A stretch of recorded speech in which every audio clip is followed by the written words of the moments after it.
Hi, Mark Rothfield here for Club Marine TV at Runaway Bay on the Gold Coast.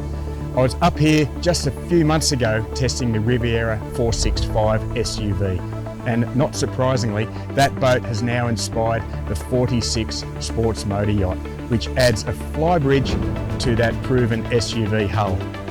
Is it a marriage made in heaven? Well, there's some fantastic old ideas, lots of new things, something borrowed, and definitely something blue when it comes to cruising ability. Settle in as we go for a spin.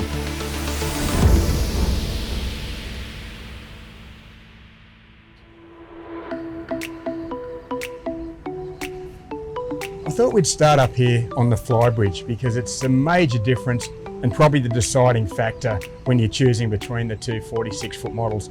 Both styles have their supporters, of course. This is the only sports motor yacht that has an open bridge. The others are semi or fully enclosed. It's also a rarity in the Riviera lineup these days. Only the 39 and the 43 fly the flag if you don't count the Belize day bridge. Of course, on a 46-foot boat, a fully enclosed bridge would have impacted the centre of gravity, so it's a very sensible option. Rivieras are nothing if not sea boats. Looking around, you're immediately greeted with this beautiful 8-seater settee. It wraps around so U-shaped, and you've also got a smaller 2-seater settee.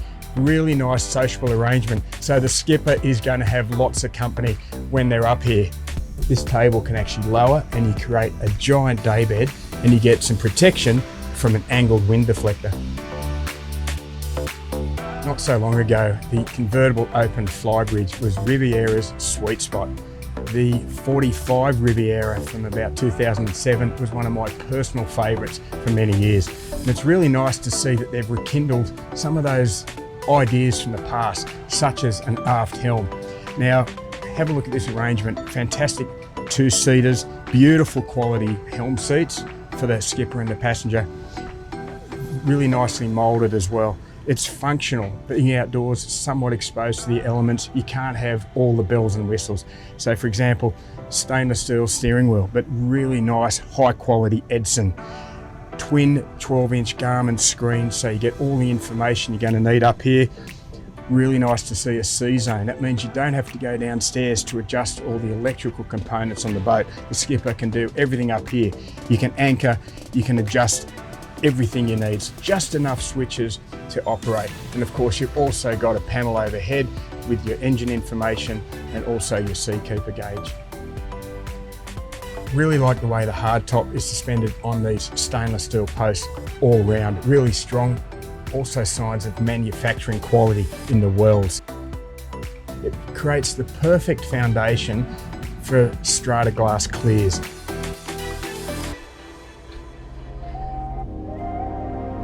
Benefits of having an upper helm resonate downstairs in the saloon, where you get lots of extra living space and entertaining space. How's this for a great feature on a 46-footer, a full internal staircase? The old-fashioned cockpit ladders, there for painters, firemen and circus performers. This is much safer when you're at sea.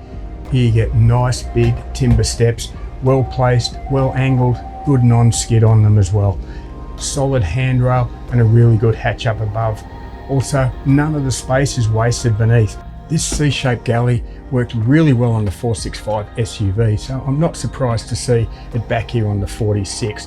Plenty of Corian bench space for the gourmet chef. Really high quality appliances, 2-burner, single sink, great fridge space, plenty of storage, both overhead and under bench, microwave oven, and being situated aft, it's perfect for feeding meals straight out to the cockpit. A great feature for fishermen is a ceiling rod locker. Opens up and you can put those expensive rods up and out of the way. You can option this boat with a lower helm station, which might be popular with European buyers. Here you get an L-shaped lounge, so at least 3 people can sit and join the party because it's right opposite this U-shaped dinette.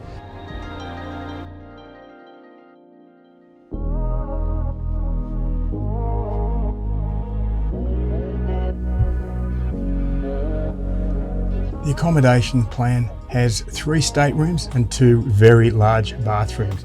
pride of place goes to the V cabin, which is the master suite, and that makes sense. Hull windows give you that great view. You get a really large queen size bed, nice access either side, plenty of storage down here as well, and you get a spacious ensuite. The timberwork down here is high gloss cherry wood, which really pops. You can also choose oak or walnut, and you can have a satin finish. But I really love the way this reflects the light. It also goes beautifully with the sort of muted cream tones. Tell you what, I wouldn't mind being a guest on the 46 because you get a fantastic port side cabin. Huge amount of headroom in here, full standing headroom above this bed. Check out the view out this huge topside window. You're really low down, almost at water level, so you feel really engaged with the environment. Sit back, read a book all day. In this case, the owner's gone for the twin singles. You can specify a double bed, and that makes it really easy to get in and out of because you have so much headroom. Again, really good storage in here as well. I'd be more than happy aboard. There's worse places to be lying down on the job than the starboard guest cabin. Again, it comes with the twin singles. You're spoiled with this fantastic view out this huge topside window. There's additional room in this cabin for your front loader washer dryer combo. In this case, the owner has opted to use that space for a deep freezer. The Sports Motor Yachts have this fantastic seamless connectivity between the saloon and what they call the Alfresco mezzanine deck via a large awning window and also this substantial sliding door, all beautifully finished. The 465 SUV has the same arrangement, but it returns to its natural home in the 46. You get the benefits of fresh air, but also all-weather protection. If you can enclose this area with breezeway or clears, it actually represents a 30% extension to the saloon space. The Sports Motor Yachts really offer the best of both worlds. So as well as that Alfresco mezzanine area, which is for socialising, you get this sports cockpit, which is the perfect size for launching the water toys, for bottom fishing when you're out blue water cruising. Great flow through, so all one level out to your boarding platform. Nice, easy transition. Clever ideas. The gate opens right out, so again, no intrusion. Really good storage everywhere you look, underfloor, also in this transom. Then you get the really nice big boat stuff. Large fridge out here, ice maker. Moving across to port, you have an electric barbecue plate and also a sink. Everything you're going to need.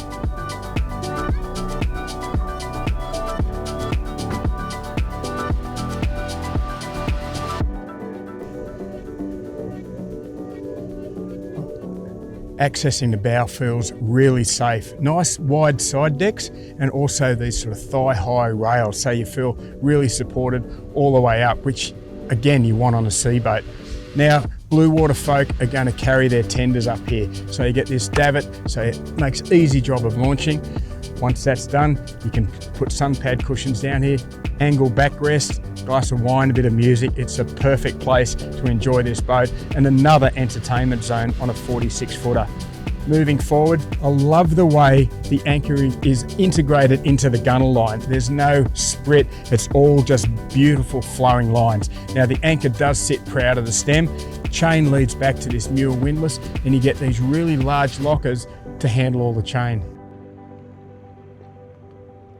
You can tell a lot about a boat from its engine room, and you would have to go a long way to find a more world-class setup than what's in the 46.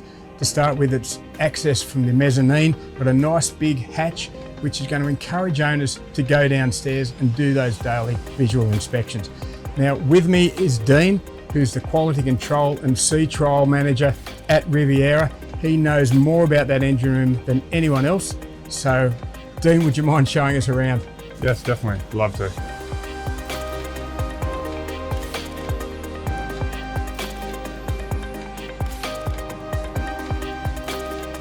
This particular model has two Volvo D11 725 horsepower engines. We've got our raw water cooling system that runs through between both engines, which gives us great access to our sea strainers. All underwater fittings are all double hose clamps. Forward port side of the engine room is our 13 kilowatt generator for this boat. Up on the bulkhead forward, we've got two fuel filters for both engines, and the generator filter is over to port. Along on the port hull side, we've got our aircon units, and below that, we've got a 45-litre hot water system, which supplies hot water to the entire boat. Aft, port side, is our toilet tank, 150-litre black tank. As you can see, this is a very spacious and well thought out engine room. Joining me for a hard day out of the office is Stephen Milne, the Brand and Communications Director at Riviera. Stephen, I've been testing Rivieras about as long as you've been building them, and I've really grown to love the open Flybridge format over the years, and I'm very excited to see it back here on the 46. Tell us a little bit about the heritage and also how this boat came about.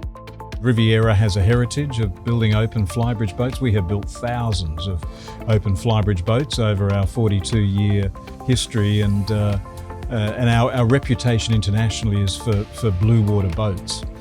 So when you create a brand new open Flybridge boat in 2022-23 that is the sum total of all of that thinking from 42 years of evolution, but with the very latest technology, design styles and refinements that Riviera offers, it's a fantastic package. And here we are today sitting up here, and this is the open Flybridge where this owner is putting their strata glass on when the boat gets to the Pacific Northwest. But when the clears are enclosing here, you can open it all up with windows on the side and fore and aft. So you still get all this beautiful breeze, but you also have this incredible indoor-outdoor living feeling, and that's the beauty of this boat. It's really the best of both worlds. This is 46 feet, and when you think we have 3 cabins, 2 bathrooms, an Alfresco deck, this huge living area here with the aft helm, foredeck, sporting cockpit and a large boarding platform, there's a lot of boat for 46 feet. This is always the part of the test I really look forward to. You've been cocooned in absolute luxury downstairs, but you can come up, nature provides that fresh air, really great view. One thing about the aft helm is I have a terrific view astern, so you can see that boarding platform. Your view forward is actually, I can see right down to the bow as well, so it's really well located. Now, these boats, and with the IPS power, is extremely fuel efficient. At 6 knots, which is just 600 RPM, you get 2,890 kilometres of range. Bump that up to 9 knots, which is a good coastal cruising speed, and your range jumps to 465 nautical miles, which I think most people will be wanting to do. The other interesting thing with this hull is, as you get into the planing stages, your fuel economy virtually flatlines right through. That's the litres per nautical mile figure. So when you're going flat out, wide open throttle at 34.5 knots, you can have that trip without the guilt trip.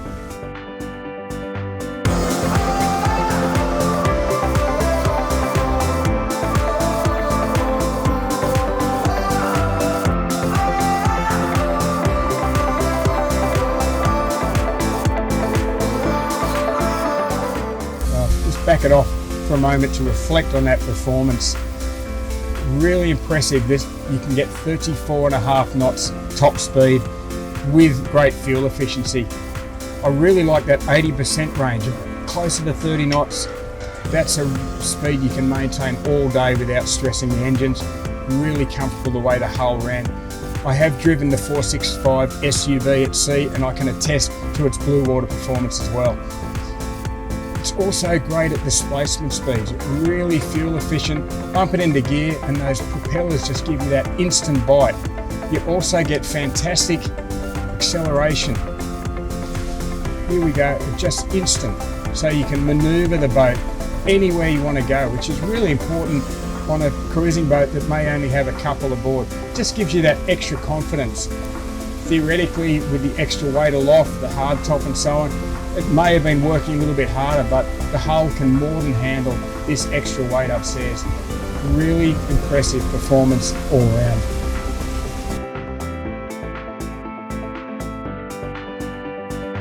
I honestly thought the 465 SUV was going to be a hard boat to top, but by marrying an open Flybridge, Riviera has created a very attractive, practical and spacious cruising boat. And it gives them two excellent options in that sub 50-foot marketplace. Right throughout, there's examples of clever design thinking, new technology, blended with some remnants of classic models from past eras, reflecting that 43-year boat building heritage. Now, history is written by winners, and this boat has everything it takes to chart a course well into the future. Pricing starts at $1.673 million, and you can talk to your dealer about the rest, and it will depend on when you place your order. Now, make sure you subscribe to Club Marine magazine and read my full review in the April-May 2023 issue. Until then, I'm Mark Rothfield for Club Marine TV. Catch you next time.